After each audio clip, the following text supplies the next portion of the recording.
I'm a guy that's 25. Lego Star Wars is my life. I like Rian Johnson. I'm Rich Boy J.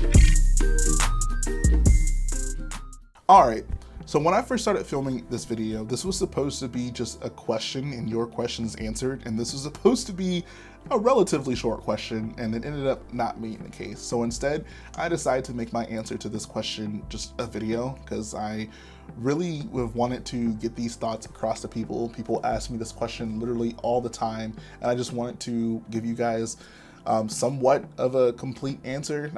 I wouldn't say this is my most complete answer, because I kind of just whimsically made a list of 5 things I really like about The Last Jedi without the intention of it being a standalone video and feeling complete. It was just 5 things I really like. I was going to tell you, like, this is what I think I like the most about the movie. But as I started talking more and more about it, I realized, like, 1, this is going way too long to just be a part of your questions answered, and 2, like, I'm really getting into this. So, like, I'm really making some points I feel really get at why I love this movie. So I just decided, why not make this a video? I feel like with my new intro, I can't go a video without someone asking me, oh, why do you like Rian Johnson? How could you possibly like something that guy made? I did also make one of these about The Force Awakens, so maybe I'll release that as a separate video, 5 reasons why I like The Force Awakens. But I do want to give credit in this video to the person who asked this question. This was by DV11. He says, why do you like Star Wars, The Force Awakens, and The Last Jedi? This specific video will address The Last Jedi, and I might drop the Force Awakens video at a later time. Let's get into it. Number 1, I wrote the art direction. There are just so many things I can say about the art direction of The Last Jedi that I just absolutely adore. From an art perspective, from a cinematography perspective, The Last Jedi excels over every other Star Wars movie. The scenes from Crait are just beautiful. Like, there are so many distinct scenes I can point out and be like, oh, that's beautiful. That's a beautiful shot right there. The shot of Leia looking out at the white salt flats on Crait to start off the battle. Very memorable scene. You see her on the right side looking out the door, and you see the salt flats of the planet. There's some other really nice shots as well. Like, I thought that the Resistance bomber, when it falls into the explosion of the Dreadnought, looked really cool. Pretty much everything on Ahch-To is just beautiful. Like, this is just a very aesthetically pleasing movie, and I appreciated that. I love that we get such memorable scenes with the vehicles in this movie. I always tell people the vehicles don't make the movie. Like, the prequels are littered with beautiful, awesome, super cool vehicles, and I think that's great. But I think The Last Jedi takes this a step further by giving us just very, like, narratively meaningful moments with these vehicles. A few that come to mind are the ATM-6. If you watch the behind the scenes of The Last Jedi, you can see that Rian Johnson actually had a considerable amount of input on the design of this vehicle, which I just thought was pretty cool. Like, I usually just assume these vehicles are made by people and they're shown to the director or whoever, and they're like, do you like this? Yes, no, okay, put in the film, whatever, and that's it. But, like, he talks a lot about the different things they did to get the sound of the vehicle, and like how intimidating it was because of its, like, inspirations from gorillas. Just little things like that I thought was really cool. Like, clearly there was a lot of passion put into the vehicle, and I think that manifests itself on screen. There are just so many memorable scenes to me with the ATM-6. The first one being that one shot we see where they're all in a line, right? There's like a row of ATM-6s on one side of the screen. On the left side, there's the sky, which is like in sunset, and then to the right, there's the mountains. That's just a very memorable scene to me with the ATM-6s when they're all firing on Luke. I thought that was just so freaking awesome. And I don't know, the ATM-6s after this film just really stuck out to me. Like, in my memory, I had so many distinct memories of the ATM-6s. Even the Resistance bombers, like, people have just destroyed this vehicle online, right? You can't search Resistance bomber without someone telling you why it's the worst designed Star Wars vehicle ever. I won't really get into that, but I think that the way it's used in the film made sense, right? Like, the point of the battle at the beginning was for bad things to happen. The whole point of this was, like, Poe needs to see visually, like, what he does can hurt people. How do you do this? A TIE fighter flies into a bomber, the bombs from the bomber start flying out, blowing up other ships around it. Like, I thought that was just cool. Like, you know, you expect for your heroes to come in and then do something heroic and everything ends up great, but like once the bomber started blowing up, you realize, like, holy crap, like, this isn't that kind of movie. Like, bad things are going to happen to our heroes in that movie. So I thought that was just a nice thing. For starters, we see a lot of interior shots of the bombers, which I thought was really cool. And of course, like Paige's sequence at the end of the Dakar battle was just awesome. I love the way that's executed. And then you get that final beautiful shot of the bomber falling into the explosion. You also get the hold-on maneuver, like that's another memorable moment with a ship. I thought the ski speeders, like they were these kind of like rinky-dink, pretty terrible vehicles, but they even feel memorable to me, like with the red dust they kick up. Like that's just pretty iconic in my opinion, at least for The Last Jedi. Like it was a nice visual, and like when Poe's foot goes through it, that's a funny moment. Like I don't know, there's just something about this film where like it really went out of its way to make the vehicles not just set pieces, but have their own little nuances and purposes in the plot. And I don't know, I just really appreciated that. I love that the stakes in this movie are so apparent, are so clear. It feels like the characters' like actions have true consequences, and that just made watching the film in the theater such an enjoyable experience. You see so many sequences and you just kind of assume the character is going to get out of it, which makes sense. Like it's a movie, there's plot armor, there's nothing wrong with that. But for those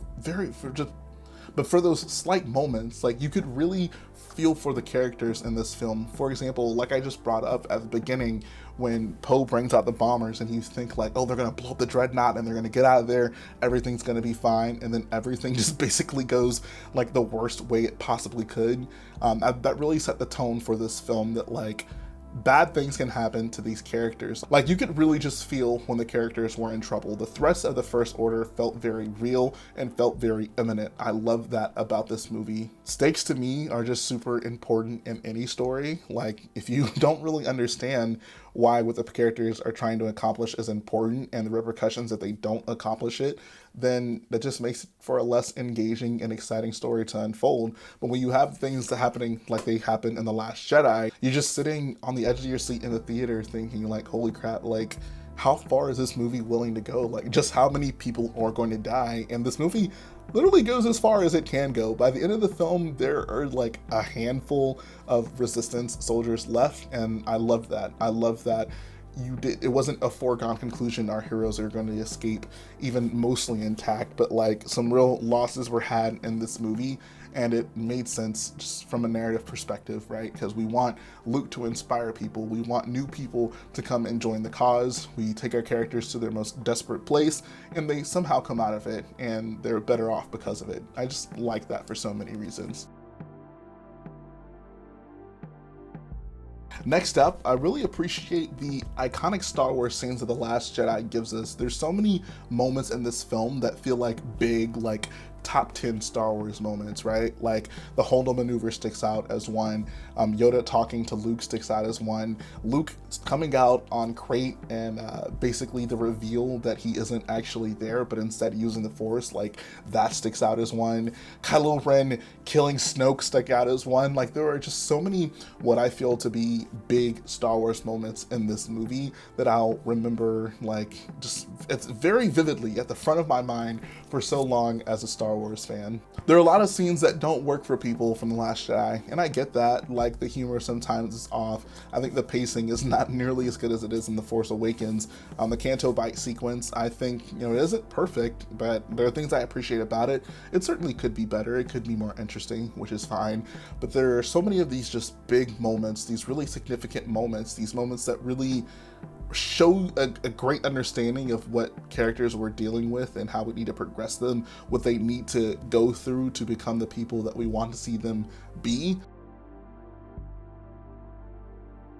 Characterization, man, this I could go on for an hour about. This movie gets characterization so right that it really disappoints me that more people don't appreciate this about the film. Every important character in this film, Finn, Poe, Rey, Kylo, Luke, gets some sort of arc, and that is just amazing to me. I love that about this film. I've always told people that the original trilogy cast works so well together that it almost doesn't even matter what they're doing, right? Like, it's more so about the characters and seeing how they react to certain things going on. Han Solo looking for a place to fix his Millennium Falcon and running away from the Empire isn't the most compelling story. It's not super exciting on any level, but because it's Han Solo, because you see his relationship with Leia, because you have the side characters like Chewie and C-3PO surrounding them, like, this pretty boring story becomes exciting because it's about how these characters are reacting to it. I think The Last Jedi gets this so well because it puts our characters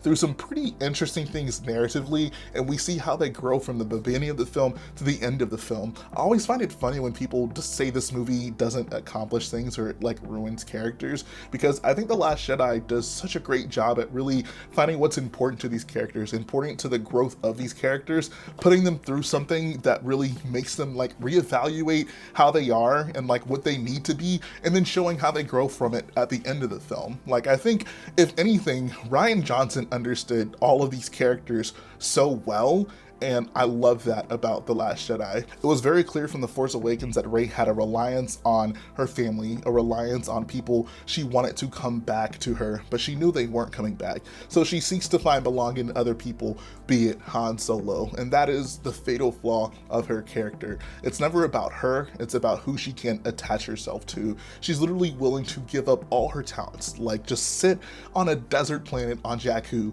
deal with Unkar freaking Plutt, just because she wants her family to come back, which is sad, right?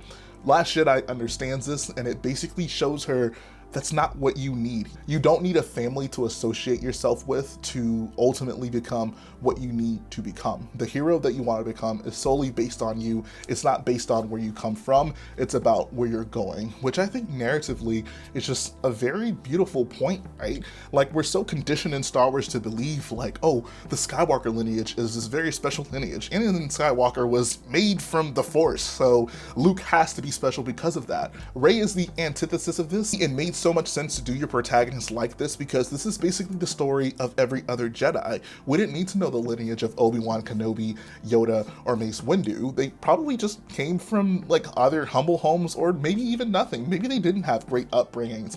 But how do you as a person, when you don't come from much, like deal with the burden of basically being a hero? This is how you do it. This is Rey's story up to this point, and I think that that is wonderful. The Force Awakens sets Finn up as someone who just wants to run. He's seen the First Order and what they can do and how they can really just hurt people, and he wants no parts of it. He's lived as a soldier his whole life and basically just wants it out to live as a normal person. Similar to Rey, Finn has some heroistic qualities in him that he's not really willing to accept. Like, obviously, being able to make your way out of the clutches of the First Order and make it on the Starkiller base and even rescue Rey to a certain extent showed that Finn was very capable and would have been a great asset to the Resistance. He just wasn't really willing to accept that honor, accept that burden. And this is where Rose came in, right? Like, Rose looked up to him. Rose basically taught him to become the hero that she thought for him to be. Everyone always brings up Canto Bight as like why this movie sucks, right? It's like such an awful sequence, it's not interesting, and it honestly just amounts to nothing, which I disagree with on some levels, but you're entitled to feel that way, whatever. But I think they really ignore what the Canto Bight sequence not only means narratively to the movie, because obviously it's pretty important, but also just to Finn as a character. Like, this was the journey he needed to go on to become the hero that we see him become at the end of the film. I love the fact that while Rose was the angel on Finn's shoulder, trying to get him to become a hero, showing him that the Resistance cause was one to fight for, since her sister had died earlier in the film, and then DJ was kind of the devil on his shoulder, saying, you know, like, there's no reason to join in, you know, both sides are morally ambiguous, so just, you know, do whatever, look out for yourself, which was kind of what Finn was doing initially, and it kind of comes to bite him in the butt at the end of the film when DJ betrays them, and at that point Finn's like, no, they're not the same. The Resistance and the First Order are not the same. The Resistance is fighting for something that I believe in, and I'm motivated enough in this cause to think that I can make a difference. At the beginning of the film, you see that he is literally on an escape pod about to ditch everyone. At the end of the film, he's literally willing to sacrifice his life for the Resistance, and I think that's awesome. Bingo, like, you got his character 100%. Great job. Next character, Poe. The Force Awakens didn't really develop many of Poe's character qualities or faults to really build off of, so I think Rian Johnson did a great job at just building off of something that you can kind of see from his character and making it more apparent and showing how like he can actually grow from that. In The Force Awakens, we see, yeah, Poe's an amazing pilot. Like Finn says, that's one hell of a pilot. So in The Last Jedi, we pick right up there, right? Like Poe is just shooting stuff down, doing his thing, and he ultimately gets people killed because of it. Leia obviously feels that he could be a great leader in the Resistance, and he's almost there, but he still needs to understand that leadership doesn't just always mean thinking in terms of a pilot, thinking you need to blow through and blow up everything. Sometimes it's more important to live to see another day, and when you're a leader, it's not just about you, right? Like you have other lives that you're responsible for, so you need to take that into consideration. He doesn't take this criticism very well. In fact, he goes behind her back and comes up with this plot that basically ends up getting more people hurt, and it's not to the end of the film where he realizes that it's not just about, you know, destroying your opposition right then and there. Sometimes it's more important to keep the Resistance living to see another day, right? Because these guys are important to the rest of the galaxy, so they need to be around to be able to accomplish the things they want to accomplish. So at the end of the film, there's this one moment that really just shows the growth of both Finn and Poe in this movie alone. There's a scene where they see Luke walking out, and Finn's just like, oh, we have to go help him, and Poe's like, no, hold on, and he thinks about it, and he realizes like, oh, this is actually a diversion. We can use this to escape and then live to see another day. So you see at that point, once again, Finn committed to the Resistance. Awesome. His character is grown. Poe, great leader. Like, he's not just going to let his people go out there and get killed. He's going to be the leader that he needs to be to help them live to see another day. And that's awesome. Both of those characters right there, as far as I'm concerned. Like, boom, Last Jedi has accomplished what it needs to accomplish with them too. They have grown. One last thing I want to say about Poe is I love how at the end of the film, like, Leia has basically passed the torch to him. I think just from a narrative sense, right? Like, it still gives Leia an important piece in the story because she's obviously teaching someone. She's mentoring him, which is good. Like, she's still involved. Like, she still is affecting the story, but she's still taking a back seat to one of the new stars, which is important to me because while the original trilogy cast have an important role to play in this film, it's not just about them. It's obviously more importantly about the new characters. So the fact that by the end of the film, Poe is the de facto leader of the Resistance, I just like that they positioned him that way. And the last character is going to be Luke. This is going to be a controversial one. I know a lot of people have ideas of what Luke is and what Luke should be and what Luke means to them, and that's totally fine. Like, Luke is a huge character, but I'm going to try to talk to you guys about what really resonates with me as for how Rian Johnson took his character. So The Force Awakens tells us Luke has vanished for some reason. We don't really know why. Han Solo then tells us like he started a Jedi Order and one of the kids turned against him, destroyed everything, and then that's when Luke ran away. So you're like, oh, like that's kind of interesting. Like, was that kid Kylo Ren? Yes, no, we don't know, maybe. So then The Last Jedi provides us with answers to these questions. But before we get those answers, we see how Luke is. Like, he, at the beginning of the film, throws that lightsaber, and I never would have imagined this would have been such a controversial scene. I have no idea why this is such a big deal to people. I think people kind of lose sense of the purpose of this scene, and I thought that it just made sense for what it symbolized, right? Like, Rey goes to Luke with a lightsaber, and she's basically telling him, like, rejoin us, like, be the hero we know you can be, take this lightsaber, come with us, kill the First Order, just chop them all down, bro, like, you're Luke Skywalker and you can do it. Which I think kind of is how we as fans approach Luke Skywalker, right?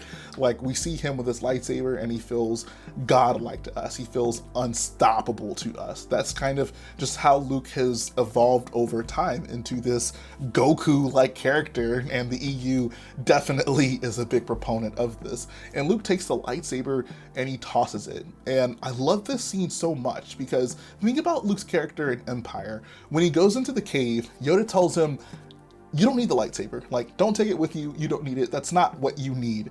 And Luke's just like, no, I'm going to take it anyways. And we see what happens to him in the cave. He's presented with the first idea of, like, you can become Vader. Like, what you just did, like, just automatically, impulsively trying to chop Vader down, like, that's what's going to be the thing that's going to take you to the dark side. And then we see at the end of Return of the Jedi, Luke throws his lightsaber. It's not the same throw.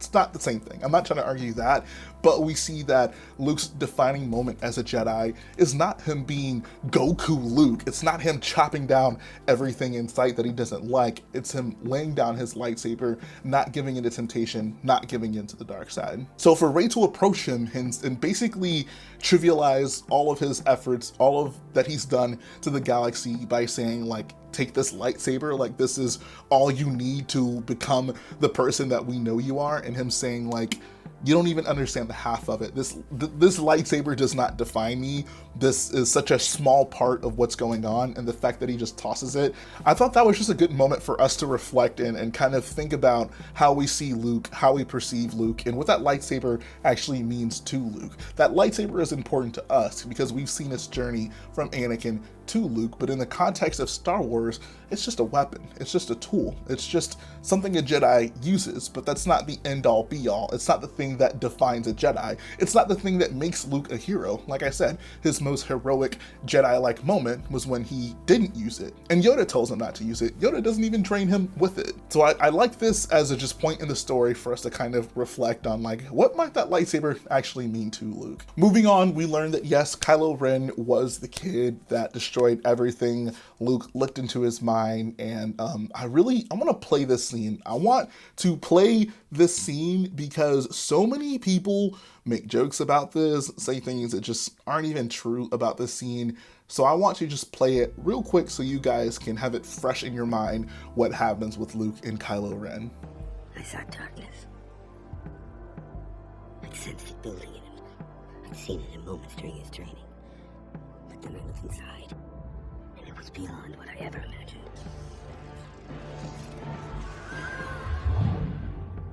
Snoke had already turned his heart. He would bring destruction and pain and death at the end of everything I love because of what it will become. For the briefest moment of pure instinct, I thought I could stop it. It passed like a fleeting shadow, and I was left with shame and with consequence. And the last thing I saw were the eyes of a frightened boy whose master had failed him. First thing I want to point out, Luke didn't just look in his head, see one bad thing and say, oh, I gotta kill this kid. Luke had known that there was darkness growing in him, and at this point he realized there was nothing he could do. This was not the Vader scenario, because Vader, he felt good in him. He felt conflict in Vader. Luke didn't feel that way about Kylo Ren, and that's what ultimately drove him to pull out the lightsaber. The second part of this is Luke didn't pull the trigger, so to speak. Luke didn't strike at Kylo Ren. He ignited it for a second, and he explains right after that, for the briefest moment, he wanted to do it, but he didn't, and he was just left with shame, which is great. Like, you would expect a character like Luke to feel that way. Luke doesn't need to be perfect. To say that Luke would never do this is just feeding into what happened. Luke had a moment of impulse, and he ultimately paid the price for it. We saw this exact same thing happen in Return of the Jedi. Luke didn't just walk into the room at the end of the movie and throw his lightsaber down and say, I'm not striking down Vader. Luke was literally like hacking away at Vader, about to kill him before he made that decision. So we see that that part of Luke's character, that impulsive part of Luke's character, came out at that point. And I think that's totally reasonable. That's a reasonable place to take his character if you want to do something with him other than just have him be the same Luke that we left off with at the end of Return of the Jedi. So ultimately, Kylo leaves, destroys everything. Luke is left with shame. He decides maybe the Jedi just don't need to be around. Like, the order that existed before me crumbled. They let the Empire rise up. I just tried to do the same thing, and I think I just created a monster. It might just be time for me to be done with this. And one other thing I'd like to bring up about Luke's relationship with Vader, because people will always say Luke with Vader was like, oh, like, I believe in you. I think that you can become good. Please, like, redeem yourself. And Luke with Kylo is like, oh, like, one bad dream, let me murder this kid, which I just explained is not what happened. But I think people don't understand that this isn't the same scenario as with Vader, right? Like, by the time Luke came around, the damage that Vader had committed had been done, right? Like, Vader was in no way Luke's responsibility. Vader was in no way, like, directly influenced by Luke. Luke did not create Vader. At the point that Luke joins the story, Luke is just trying to basically help Vader right his wrongs in some way. The Kylo Ren situation is not the same thing at all, because Kylo was trained by Luke. Like, his parents felt that Kylo had darkness growing in him, and Kylo was sent to Luke to become a Jedi, to harness the goodness in him. And it seemed like to Luke that all he did was basically just create the monster that he was afraid of creating. He gave him the tools he needed to become the next Darth Vader. And I think that's a different decision to make than like, oh, should I redeem my father? At that point, it's, oh, this is my responsibility. This is something I created. Do I let this person go on and try to redeem them? Or do I stop this from the beginning because that's on my hands if something bad happens from this? What Vader did was never on Luke's hands. It wasn't on Luke's conscience the way that what Kylo might do was on Luke's conscience. So I think it's a much more complicated decision than people just saying that the Vader situation and the Kylo situation were the same thing. I think they just clearly aren't. And Rey basically tells him that he was wrong for that decision, which he was. I think that's another thing people miss from this. It wasn't that like Luke made this decision and was firm in it and believed it was the right thing to do. He ultimately paid the price for what he did, and he learns in this film that, yeah, like, Kylo's decision wasn't made up. Like, you didn't have the right to basically take away his choice, which is what he essentially tried to do. And Rey tells him that much. And I thought that was a great way of basically saying, like, yeah, dude, you were in the wrong. So then Rey goes away, and how does Luke Skywalker ultimately come around with a conversation with Yoda, which was just perfect for this film. It's one thing to throw characters in to just give them, you know, a cameo to say, oh, look, like this person's involved, like Lando in Rise of Skywalker, for example. I have no such feelings about Yoda in The Last Jedi for this reason, because he is so important to Luke's growth in this movie and has one of the genuinely just most beautiful Star Wars moments I've ever witnessed, that I just love it. Like, it's clearly not just a cheap, like, let's just throw this person in here. There is a narrative reason for him to be there. He does something that only Yoda could do, and in a way that only Yoda would do it. His conversation with Luke is just beautiful. Like, any person, I think, can understand the conversation and have it resonate with them. I think in life, one of the most important things you learn growing up, especially, is to take what you've learned, like take your knowledge and pass it on to other people. Like, that is one of your biggest responsibilities just as a person. Like, this could be to your family, this could be to your friends, just anyone. Like, we learn ultimately from experiences. Luke had a lot of experiences. Yoda understood this, and he tells him, it's your responsibility to pass these things on. Don't destroy it. Don't let the past die the way that Kylo Ren would ask you to, but instead use the good parts of what the Jedi had back in the day. They weren't perfect, they weren't great, but there were some good things there. So use that and pass that on. Yoda's line at the end about how the greatest burden of being a teacher is that you are basically what your pupils grow beyond. Like, that's just beautiful on so many levels. That's a classic Star Wars line, in my opinion. I think Rian Johnson just really understood the relationship between Yoda and Luke, and like, that was what Luke ultimately needed to understand his place in the galaxy and what he could offer to people. He didn't necessarily need to be the one, you know, chopping things down, flying an X-Wing. I think his character kind of evolved beyond that, but he clearly had a lot to offer the galaxy, and we see that at the end of the film, right? Like, I, for one, loved the kind of fake out with him not really being there, because once again, another thing that furthers the Force. Why would we take another run-of-the-mill, you know, slinging a lightsaber, crushing things, when you can do something creative with the Force and give Luke a very unique and memorable moment? That's just, like, that just makes more sense, and that's just more creative to me. I just prefer that on so many levels for so many different reasons. But then also, the way that Luke is treated at the end of this movie is one of my just favorite things ever in Star Wars. People dismiss the broom kid thing just being some stupid scene that might set up a future movie with a little kid with a terrible name. That's clearly not the case. Think about where Luke started at the beginning of the trilogy. When the sequels first start out, Luke Skywalker is thought of to be a myth. People aren't really sure he did what he did. Like, it's kind of left up ambiguous as to, like, his contributions to the galaxy. By the end of the sequel trilogy, we see the kids on Canto Bight playing out what happened on Crate. And I think as a Lego fan, as a kid who might have, like, played Star Wars at any point, like, that's just a nice, cute little moment where you see in the Star Wars universe, they're kind of like living the same lives that we live out, sitting on the floor, reenacting adventures, telling stories. Like, that was just a nice, cool, subtle thing. that you might appreciate if you ever played with Star Wars toys as a kid. But the fact that like that is shown to inspire people across the galaxy and inspire Timmery Black at the end to basically potentially maybe want to fight for the resistance at the end, just what that scene symbolizes, I thought was the most respectful thing that you ever could have done to Luke's character. Like, you could have just, like I said, you could have just had him come in and crush everything and we'd see him be a hero that can blow stuff up, fine, whatever. But the fact that this movie basically makes Luke Skywalker a legend and the person that could potentially inspire others to rise up against the First Order, that is just beautiful to me on so many levels. As a person whose favorite character is Luke Skywalker, I thought that was just the coolest thing you could have done for his character, and I appreciate Rian Johnson for doing that. There's just so much this movie gets right. It's very unfortunate to me that so much of the world doesn't agree with that. They're entitled to that, but I remember walking out of that theater thinking like, well, people are gonna love this movie. Boy, was I wrong. And that's fine. That's the nature of Star Wars. Like, there are movies that people love of Star Wars that I just detest completely. So I get that.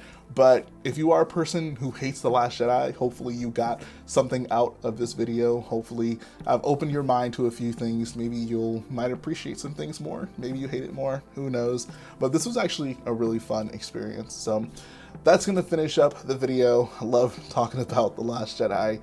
Man, this went on a lot longer than I expected it to. But yeah, if you guys like what I do, go ahead and support the video by hitting the like button, support the channel by smashing that subscribe button, and I'll be back again very soon.